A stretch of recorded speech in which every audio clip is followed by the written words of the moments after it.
Здравейте, днес ще правим ревю на всякакви сладки. Абе, не са всичките сладки, ама Бомбончета. така. Първият продукт са тези йогуртини. За първи път ги пробваме. Аз знам горе-долу. Знам горе-долу, ето ги. Всички сте яли. С праскова, с ягода. И... Заповядай. Благодаря. Така, отваряме ги. Първо искам да направя един туториал. Хващате ето тук. Така. Отваряте. Така отваряте. Хоп. Отваряте бомбона. Как? Мога просто да го свъря по моят начин. Добре, давай, отваря си го по това начин. Не успях. Така е. Не се скъсам. Принципно аз много ги обичам. И им давам 9,1 от 10. 10 от 10. Много са вкус. Брутални са си, както винаги. Така, следващия продукт. Дъвки. На Trident. Сензес. И просто готината опаковка. Бум! А дъвки ли са? Дъвки са.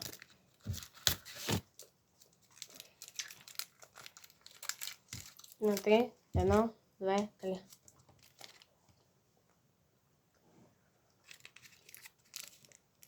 Просто дъвките с диня са почти едни и същи. Да, са едни и същи. Искам да ме питам за Вано. Защо имат дъвки с вкусна дъвка? Те са за балончета. Аз им давам 5 от 10. Няма също. Един само въпрос. Защо спряха дъвките, които са на лентички? Не знам за какво говориш. А ние розовите на Орбит с дългите лентички, които са. Не са ги спрели. Спрели са ги, вече не се правят никъде. Те бяха любимите. Те? Бяха любимите. Не. Махай дъвките. Така. Следващия продукт е на Чокеор. Да, много хубаво име. Шоколад. Мисля, че е черен с манго. Манго. Само едно ще ви кажа. Вместо да гледате моите едити, не ви спирам да ги гледате. Но гледайте нещо пак нормално, като мексиканските приятели. Мексиканецът. Там също е забавно. Много. Ако може да отворим този чоколад. Ох, знаеш колко ми пука, колко опаковка имаш. Голямо разочарование. Ох, бошки. Да стана ли? Чувствам се като дядо. Само да ви кажа, че сме седнали на един стол, който не е от най-големите. И аз като съм дебел. На мен ми е много удобно така, като той е... Дебел. Благодаря. Чакай, не го пробвай още. Ако Нали ще хареса, има още. доста добре. Аз съм го пробвала. Черен шоколад. 3, 2, 1.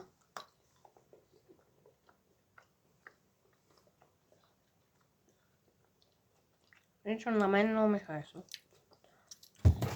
Аз дам 9,5. Аз забравя да дам рейтинга за моята дъвка. Пак и 10 от 10. Но шоколад си е брутален. Смеям се в сенката 10 на 10. 8 от 10. Шоколада е брутален. Просто защото не харесвам черен шоколад. Аз да не е толкова черен. Аз искам да е толкова черен моя. Другия плюс е готините топчета, които си правил тя. Майко, какъв вятър има навънка.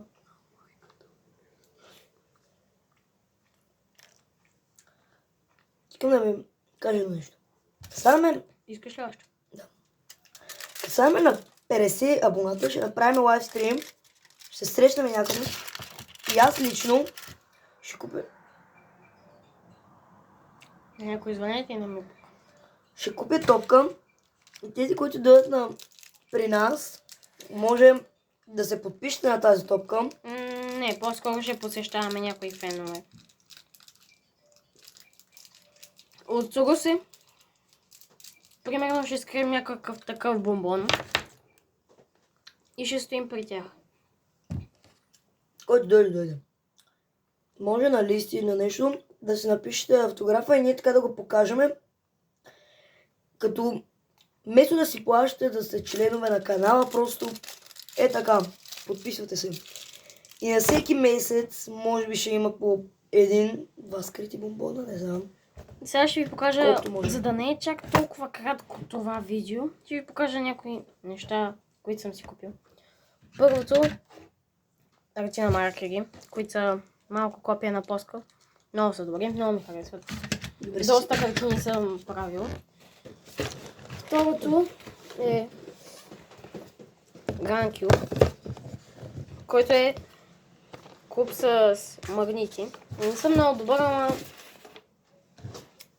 както и да е. Имам по-добър от мен. Доста е добър, все пак, само да кажа от Темо. Темо имат и добри неща. Имаме топки. Между другото, може на тези топки да се подписват хората. Тъч. Пак китайски маркери с едно око тук. И така. И това, само да ви кажа, и това е рисуването. С нюансите аз съм го правил. Не се хваля. Хваля се. Те са алкохолни маркери. Те на ретина бяха акрилни. Те са алкохолни. Вижте колко са. Много. Доволен съм от тях, само че остават понякога на петна. На хартията. А пък за ретина маркерите, те пък на хартия не се ползват. Не трябва да се ползват много, защото разваля хартията.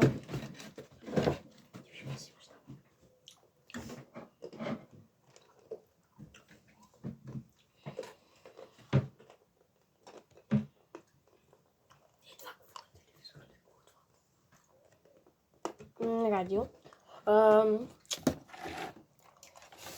Мишка. Между другото, сетъпа ми, гейминга ми, все пак не съм на компютъра.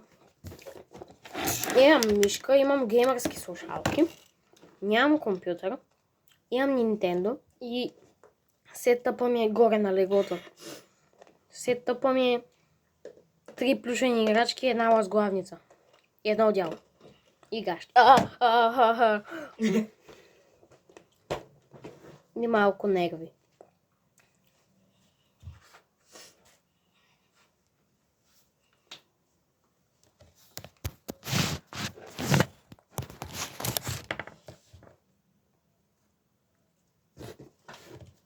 Това шише много ми харесва, въпреки буквално с това шише го пия всичкото за 30 минути. Много обичам, да. Много е вкусно. Много е вкусно шишето ли? Много е вкусно, викаш. Чакай малко. Много е вкусно това, което правиш, и много е вкусно шишето. Стой, това говорихме.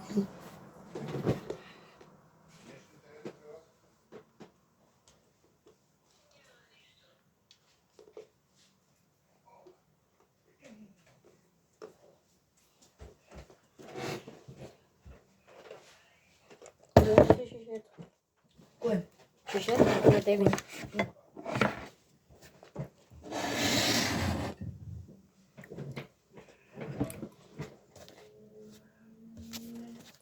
Следващия продукт е Devin Bubbles. Не знам дали така ще чете.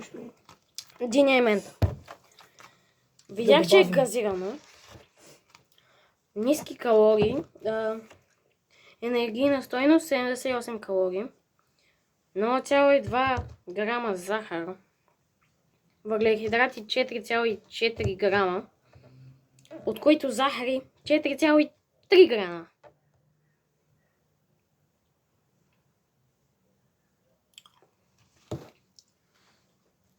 Добре, ние сме си сипали вече и да го пробваме. Ние преди малко го пробвахме, ама сега просто... Седай. Лично на мен много ми харесва, въпреки ако не беше газирано, ще да е много по-хубаво. Защото не се усеща много вкуса, когато е газирано. Аз затова и не пия много газирани напитки. Което е хубаво. За разлика от мен, аз си пия газирано време на време. На мен ми харесва, не е зле. Не е най-лошия продукт на Девин, защото Девин имат и много лоши продукти. Те имат само вода. И вода с вкус. Да, ама водата с вкус е много хубава. Лично аз много на Девин пия най-вече вода. Вода с вкус. Някакъв сок да рядко пия. И това. Това лично мисля, че ще си го купувам доста често, ама първо ще го разгазирам. Защото не ми се пие газирано. Както сега правя. Го разгазирам. Има и други вкусове на други. Които може друг път да пробваме. Може да направим друга част с други вкусове на същите неща. Без трайдент дъвките, защото не знам откъде си купувам. Искам само да ви кажа нещо. Ако сте виждали черен чипс на лото и син чипс на лото, може някой път да пробваме. Ние, примерно, сме пробвали черния, но синия не сме. Синия пише, че е с карамел. Нещо този сорт. Можем да си вземем, ама няма да бъде сега. Разгазирано перфектно. Навънка е много силен вятър и няма се да излезем да купим. Втора чаша. Коните на дървото се клатят буквално. То постоянно се клатя. Просто се ще паднат. Аз знаете ли как бях? Докато правихме разхождам се час-две, бях махнат тениска, разбира се, не на кадрите, само на единия. Защото ми беше топло, ама много. Между другото, безплатни подаръци, ама няма как да ви го изпратим, защото сме под 18, само на приятели. Просто ви споделям за Мариан Тодоров.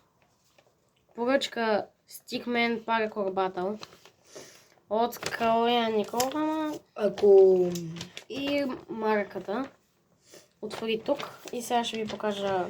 Да, не е много хубава, просто не рисувам такива. Като за нас е нормално. Да, нормално е за някой, който не рисува. Ама за някой, който рисува е ненормално. Защото, виж това. Така, ето тук имаме... Това го направих за 1 час горе-долу.